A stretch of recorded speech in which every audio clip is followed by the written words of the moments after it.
আজকে আমরা শিখবো অ্যাপ্রোপ্রিয়েট প্রিপোজিশন নাকি? আচ্ছা, অ্যাপ্রোপ্রিয়েট প্রিপোজিশন তোমাদের পরীক্ষার মধ্যে এই শব্দটা দেওয়া থাকবে, ঠিক এটা থাকবে শূন্যস্থান।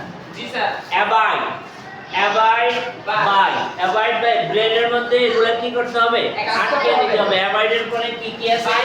Avoid by, avoid in, avoid with. তিন কাজে লাগে। অ্যাভয়েড বাই হলো মেনে চলা, আর অ্যাভয়েড ইন হলো বাস করা। উই অ্যাভয়েড ড্যাশ কুমিল্লা, মানে কি তুমি উই অ্যাভয়েড বাই কুমিল্লা দিবা? We avoid in Comilla. ও অ্যাভয়েড উইথ কুমিল্লা দিবা?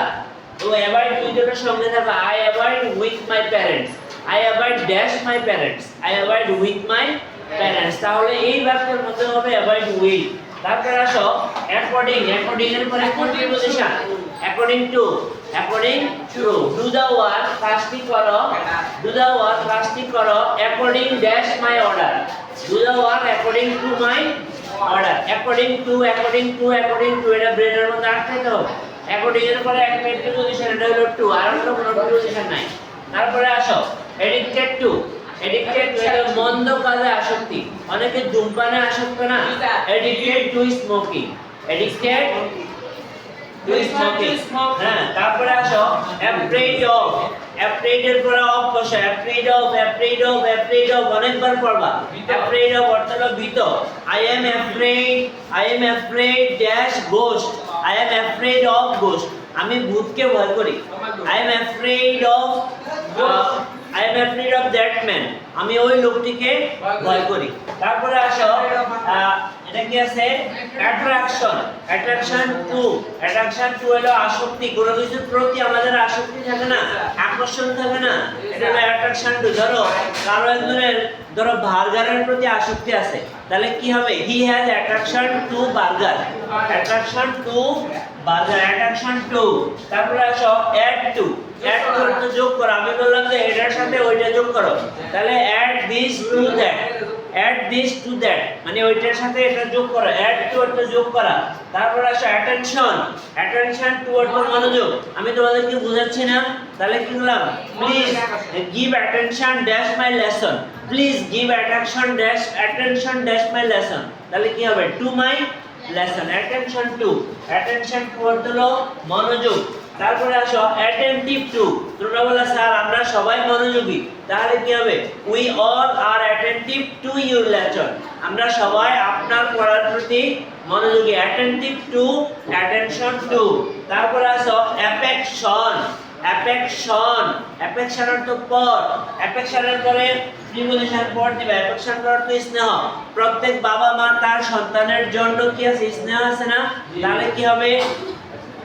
Every parents প্রত্যেক বাবা মারে have আছে great affection for her children, তার for their children।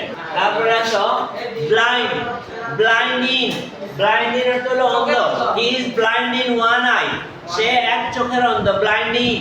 আর হলো blind to, দেখেও না দেখা। ধরো সামিয়া দোষ করতেছে আর সামিয়ার আম্মু দেখেও দেখে না, সামিয়ার আম্মু দেখেও দেখে না, এটা হলো blind to, দেখেও না দেখা। যেমন Samia's mother is blind to her daughter's fault, তার কন্যার দোষের প্রতি অন্ধ, মানে দেখেও দেখে না। সামিয়া যায় ওই রাস্তায় ঘুরতেছে আর সামিয়ার মা দেখে না, মেন দোষ দেখে না। তারপর আসো বাস্ট ইনটু, বাস্ট ইনটু হচ্ছে কান্নায় ফেটে পড়া, হাসিতে ফেটে পড়া, এটা হচ্ছে বাস্ট, BUST, বাস্ট ইনটু। যেমন সে হাসিতে ফেটে পড়লো, তাহলে লাফটার, হি বাস্ট ইনটু লাফটার, সে হাসিতে ফেটে পড়লো। এর কি বাই ফ্রম, তুমি এই দোকান কলমটা একটা দোকান থেকে কিনছো, তাহলে কি হবে? I have got this pen from Rahim's store, রহিমের দোকান থেকে আমি কি করলাম? এই কলমটা কিনলাম, তাহলে এটা হবে বাই ফ্রম। তারপর আসো বিজি উইথ, বিজি উইথ কি? ব্যস্ত। বিজির পর আমরা উইথ প্রিপোজিশন অ্যাপ্রোপ্রিয়েট ব্যবহার করব। এগুলো হলো এই শব্দের পরে এই প্রিপোজিশন দিতে হয়। তারপর আসো বিজি উইথ, ব্যস্ত। যেমন তুমি বললা স্যার আমি আমার পড়াশোনা নিয়ে ব্যস্ত, তাহলে কি হবে? I am busy with my studies, I am busy dash my studies, কি হবে? Busy with, busy with. Blessed on, blessed on হচ্ছে আশীর্বাদ করা। আল্লাহ আমাদেরকে কি করে আশীর্বাদ করে না?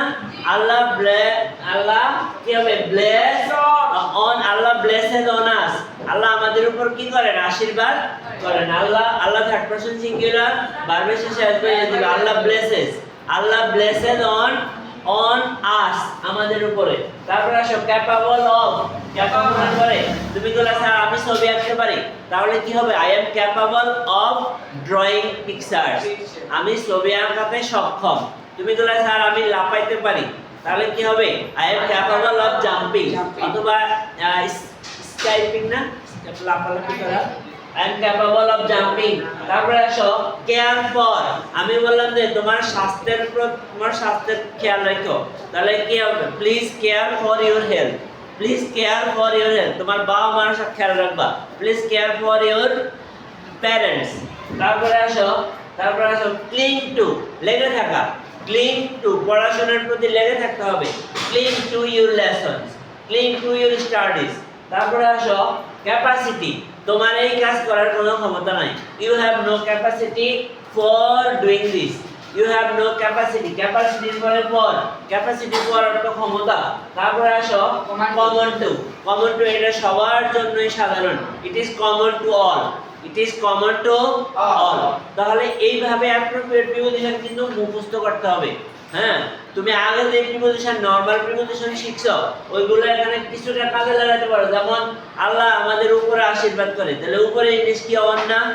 তারপরে তোমার এই কাজ করার জন্য কোনো ক্ষমতা নাই, you have no capacity for doing this work, এই কাজ করার জন্য। তারপরে আসো কোনটা জানি, এই যে ফ্রম অর্থ কি বলছো? হতে থেকে না, তাহলে এই যে বাই ফ্রম, হ্যাঁ আমি দোকান থেকে কিনছি, তাহলে I bought this pan from a shop, একটা দোকান থেকে, ফ্রম অর্থ থেকে। তারপরে কোনো কিছুর প্রতি, এই যে অ্যাডিক্টেড টু, আসক্তি, কোনো কিছুর প্রতি আসক্ত না, তো প্রতি ইংলিশ কি পড়ছো? টু পড়ছো না? এইভাবে কিছু মিলাইতে পারবা, তবে এগুলা মুখস্থ করে নেওয়াই সবচেয়ে ভালো। যেমন এই যে এখানে এই যে তিনটা আছে, এই তিনটা তুমি কখনোই নরমাল প্রিপোজিশনের সাথে মিলাইতে পারতা না। অ্যাভয়েড বাই, মেনে চলা, অ্যাভয়েড ইন, বাস করা, এটা আবার কিছুটা মিলে, আমরা কুমিল্লা বাস করি, উই হ্যাভ কুমিল্লা, কোন স্থানে এই অন্তস্থ হতে ইংলিশ হলো ইন, কুমিল্লা আসে সন্তুষ্টি আছে না, তাহলে উই লিভ ইন কুমিল্লা। আর হলো বড় শহরের আগে কি বসে? ইন বসে না, তাহলে এই ক্ষেত্রে তুমি ইন দিতে পারো, উই অ্যাভয়েড তো বাস করা, we avoid in Comilla, according to আসক্ত, অ্যাফ্রেড অফ, তারপরে অ্যাড টু যোগ করা। এভাবে সবগুলা মিলবে না, কিছু কিছু মিলবে, বুঝছো? ওইগুলোর সাথে তো এগুলো সব মুখস্থ করতে হবে, প্রচুর মুখস্থ করতে হবে। ধরো এটা হলো অ্যাপ্রোপ্রিয়েট প্রিপোজিশনের 50 ভাগের 1 ভাগ, 50 ভাগের 1 ভাগ। আরো অনেক অ্যাপ্রোপ্রিয়েট প্রিপোজিশন আছে, এগুলা সব শিখতে হবে।